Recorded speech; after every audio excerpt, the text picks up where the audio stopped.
अस्सलाम वालेकुम, कैसे हैं आप सब? Welcome to life with Ruby. ये रीकैप देखा आपने पार्ट 1 का। हम जा रहे हैं रावलपिंडी से बाबूसर टॉप तक और रास्ते में अभी हम लोगों ने पहले पार्ट में मैंने आपसे डिस्कस किया कि हमने स्टे किया था कागान के बाद एक छोटी-सी जगह थी राजवाल। वहाँ दरिया के किनारे पे कुछ रूम्स थे वो हमने लिए थे और फिर वहाँ नाइट स्टे हमने किया था क्योंकि पूरे दिन के सफ़र के बाद यहाँ हमारा नाइट स्टे करना बनता था। बहुत प्यारा व्यू था दरिया के किनारे, बहुत ज़बरदस्त हवाएँ चल रही थी और साथ दरिया का एक शोर था और बड़े अच्छे रूम्स हमें मिल गए थे और अच्छा अरेंजमेंट था। हम लोगों ने रात वहाँ अच्छी-सी बड़ी पुरसुकून गुज़ारी। सुबह हमने नाश्ता किया और नाश्ता लेके कुछ बच्चे तो दरिया के किनारे आ गए। उसके बाद फिर हम लोग यहाँ से रवाना हो गए। हमने आगे अपना सफ़र जारी करना है नारान की तरफ। अभी हम लोग ये राजवाल से निकल रहे हैं। यहाँ से निकलने के फ़ौरन बाद हमें एक टनल मिलती है। ये टनल बेसिकली दरियाई कुनहार पे बनाई गई है क्योंकि इसकी इस बैक साइड पर दरियाई कुनहाल पे एक पावर प्लांट बनाया गया है जिसका नाम है सुक्खी किनारी हाइड्रो पावर प्रोजेक्ट। ये डैम बनाया गया है दरियाए कुनहार के ऊपर। इस वजह से यहाँ पे पानी आपको बिल्कुल स्टिल नज़र आएगा झील की फॉर्म में। लेकिन जो हम इससे पीछे चला जाएंगे तो पानी जो है वो दोबारा बहना शुरू हो जाएगा। ये फिर रास्ते में आ गई हैं हमारे पास ग्लेशियर्स, मुख्तलिफ तरह के ग्लेशियर्स रोड के आर पार होंगे। देखिए कितनी डीप सी इसके अंदर टनल सी बनी हुई है ग्लेशियर्स की और पानी भी बह रहा है। फिर बच्चों ने कुछ बर्फ़ इकट्ठी भी कर दी और हमने अपने कूलर में भी थोड़ी सी डाल दी क्योंकि कुछ खाना हम लेकर आए हुए थे फ्रीज़ करने के लिए, तो हमने बर्फ़ भी उसमें डाल दी। और ये हमें दूर से पहाड़ भी ग्लेशियर्स के नज़र आना शुरू कर दिए। बहुत ही ज़बरदस्त किस्म का सीन है और सीनरीज़ हैं, अल्लाह की शाहकार हैं, अल्लाह की बनाई हुई कारीगरी है जो हमें यहाँ पे दिखाई देती है। फिर हम लोग पहुँच गए नारान वैली। ये बहुत ही स्पेशियस सा एरिया है। इसकी एक साइड पे दरिया है और दरिया की बड़ी शाखें काफ़ी सारी 5-6 शाखें बनी हुई हैं और ये आपको लेफ़्ट साइड पे नज़र आ रहा है और ये काफ़ी ज़्यादा खुली जगह है, नारान वैली है। और ये जो आपको राइट साइड पे नज़र आ रहा है ये पूरा बर्फ़ का आपको देखें ग्लेशियर ऊपर से नीचे तक नज़र आएगा और लेफ़्ट साइड पे आपको दरिया बहता हुआ नज़र आएगा।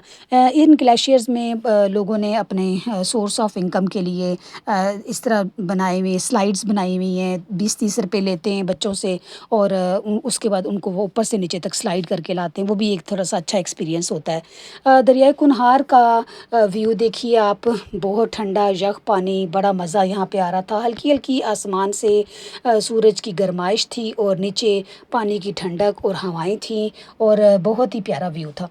नारान वैली में आकर फिर आपको मोबाइल के सिग्नल्स आपके ऑन हो जाएँगे। उससे पहले आपके कोई सिग्नल्स नहीं होते। नारान में आपके चलते हैं सिग्नल्स। उसके बाद भी आपको बाबूसर टॉप तक कोई सिग्नल्स नहीं मिलेंगे। यहाँ सिर्फ़ और सिर्फ़ टेलीनॉर की सिम चलती है, बाकी कोई भी नेटवर्क नहीं चलता। यहाँ का आइकॉनिक और स्टनिंग व्यू इंसान की अक़ल को दंग रख देता है और बस इंसान सोचता है कि अल्लाह ताला ने कितनी खूबसूरती हमारे इर्द-गिर्द बिखेरी हुई है। बस उसके लिए हमें थोड़ी-सी एफ़र्ट करनी है, थोड़ा-सा ट्रैवल करना है और फिर उनको एक्सप्लोर करना है। फिर हम लोग यहाँ से चल पड़े। हम लोगों ने नारान से जीप्स हायर की और उसके बाद हमने जाना है झील सैफ़ुल मलूक के लिए। आज के दिन हम लोग एक ही टारगेट अपना अचीव कर पाएँगे जो है झील सैफ़ुल मलूक का।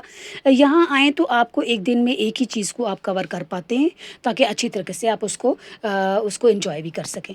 तो जीप्स यहाँ से हायर करते हैं। जीप्स की तकरीबन 4,500 किराया है आना जाना और वहाँ वो हमें बस 1 घंटा देते हैं और अगर 1 घंटे से ज़्यादा हम लोग टाइम गुजारे तो वो हमसे ज़्यादा फालतू पैसे लेते। तो 2 जीप्स हमने हायर की क्योंकि हमारी 2 फैमिलीज़ थी और थोड़ा मुश्किल रास्ता था, काफ़ी लंबा था, तकरीबन 13 किलोमीटर्स का फ़ासला था। पहाड़ों के बीच में से, पत्थरों के बीच में से रोड्स टाइप कोई बनी हुई थी, जगह बनी हुई थी और वहाँ से गुज़रती थी जीप्स और लेकिन थोड़ी-सी चौड़ी रोड थी जिनमें से 2 जीप्स एट अ टाइम बराबर-बराबर में गुज़र सकती थी या ओवरटेक कर सकती थी। तो फिर उसके बाद हम लोग यहाँ से गुज़रे। ये देखें कितना ही डेंजरस एरिया है, नीचे बिल्कुल गिरने की जगह है, लेकिन जीप के चलाने वाले काफ़ी माहिर हैं।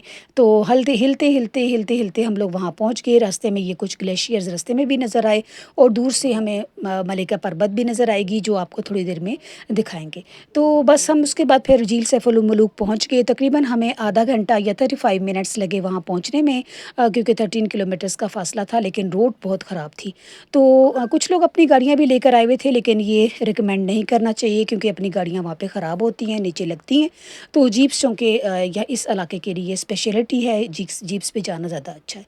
ये हम लोग फिर जीप से उतर गए और उसके बाद अपनी अपनी जीप की निशानी रखनी है ताकि हम लोग दोबारा आके उसी जीप में बैठेंगे। हमें हमें सिर्फ 1 घंटा मिला, फिर हम निकले और फिर ये देखिए एक स्टनिंग व्यू, बहुत खूबसूरत जगह और देवमालाई हुस्न वाली जगह, परियों की जगह, जहाँ परियों की कहानियाँ हैं, जहाँ की तो मशहूर कहानियाँ हैं वो सामने आपको नज़र आ रही है। मलिका पर्वत, इस वक्त हम लोग 10,000 फीट से ज़्यादा, तकरीबन 10,500 फीट पे मौजूद हैं, और वो जो मलिका पर्वत है वो तकरीबन 17,000 फीट के ऊपर मौजूद है।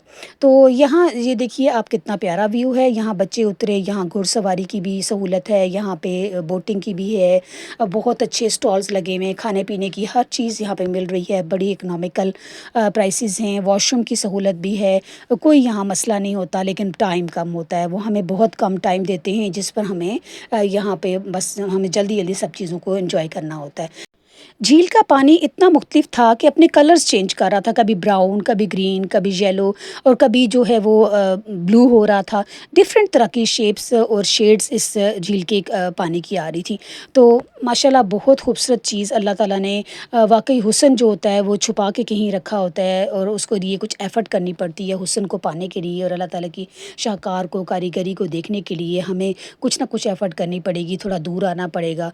और ये देखिए पानी वैसे तो कितना साफ़ सुथरा पानी है, सफाई का भी यहाँ बहुत अच्छा ख्याल है, जगह जगह डस्टबिन्स लगे हुए हैं। कुछ लोग हैं जो इक्का दुक्का रैपर्स नीचे फेंक देते हैं, लेकिन इस चीज़ की भी हमें खुद ही ख्याल करना चाहिए, और खुद ही इस चीज़ का एहसास करना चाहिए कि ऐसी जगहों को जो कि बहुत दूर हैं, जहाँ जाके हर चीज़ की मोबिलिटी बहुत कम है, तो वहाँ पे ट्रांसपोर्ट का सिस्टम भी बहुत कम है, तो उस वहाँ पे हमें खुद ही ख्याल करना चाहिए। बहुत प्यारी झील, आप इसको देखिए, अक्ल दंग रह जाती है इसको देखने के बाद। और यहाँ बैठ के इसको भी इंजॉय किया, इसकी जिस तरफ भी हम लोग मूव कर सकते थे किया, और बच्चों ने कुछ ने घुड़सवारी भी की। इस तरह 1 घंटे का पता ही नहीं चला, और घंटा गुजर गया, और फिर हम लोग दोबारा जीप में रवाना हुए और वापस नीचे नारान आ गए।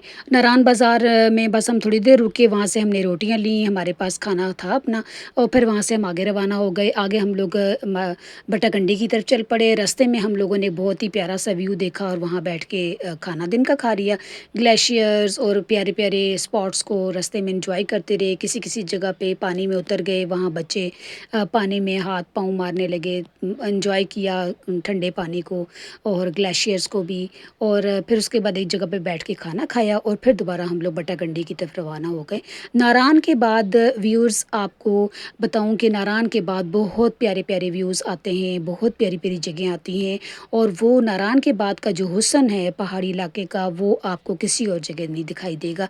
ये मैं आपके साथ कल फिर दोबारा डिस्कस करूँगी अपने पार्ट 3 में। अभी हम लोग बटागंडी की तरफ जा रहे हैं, खाना हमने खा लिया है, उसके बाद फिर हम बटागंडी में अपना कोई होटल ढूंढेंगे, और उसके बाद फिर वहाँ हम लोग नाइट स्टे करेंगे।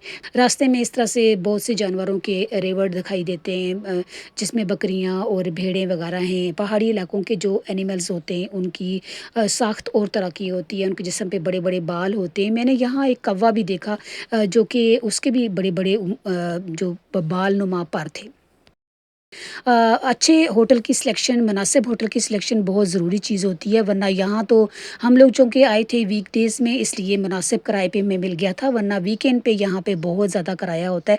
कहीं पे भी आपको 7, 8, 9, 10 से कम कमरा नहीं मिलता, और इससे बड़े लेवल पे तो बहुत ज़्यादा कमरे होते हैं। लेकिन हम लोगों ने भी ढूँढ के कहीं न कहीं से एक सिलेक्शन कर ली। वो देखिए सामने पहाड़ के स्लोप के ऊपर लोगों ने कैंपिंग की हुई है। लोगों की जीदारी और जवान लड़कों का एक जोश व खरोश होता है, शौक़ और जज़्बा होता है, जिसकी वजह से वो इस एरिया को आके एक्सप्लोर भी करते हैं और यहाँ पे एंजॉय भी करते हैं। थोड़ा-सा बट्टेगंडी के बाज़ार में भी बच्चों ने कुछ शॉपिंग की, शॉप्स में गए, कुछ छोटी-मोटी चीज़ें वहाँ से ली, और बस रास्ते को एंजॉय करते हुए वहाँ गए। थोड़ा-सा हम लोग एक पानी के किनारे पे रुक के, जब तक कि मर्दों ने जाके रूम्स का सिलेक्शन किया, और फिर बड़ी ही अच्छी जगह हम लोगों को मिली, और जहाँ हमें नीचे के 2 रूम्स मिल गए, साथ सामने लॉन था, पार्किंग एरिया था। हम लोगों ने लॉन में बैठ के अपने मज़े से रात का खाना कुछ खुद बनाया, कुछ पकोड़े बनाए, कुछ हलवा, और साथ कुछ चावल वगैरह।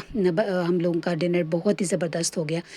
बच्चों ने वहीं लॉन में अपना टेंट भी सेट कर लिया, कुछ ने उसके अंदर शौकिया बैठ के अपना खाना फिनिश किया। इस तरह बड़ा अच्छा हमारा दिन गुजर गया। अब सोना है, और इंशाल्लाह कल का बहुत ही ज़बरदस्त दिन हमारा वेट कर रहा है। आपके साथ कल शेयर करेंगे बाबूसर टॉप तक की अपनी सैर। मेरे चैनल को लाइक, शेयर और सब्सक्राइब कीजिए, ताकि कल मिलकर हम अपना सफ़र एंजॉय करें। Thank you. अल्लाह हाफ़िज़।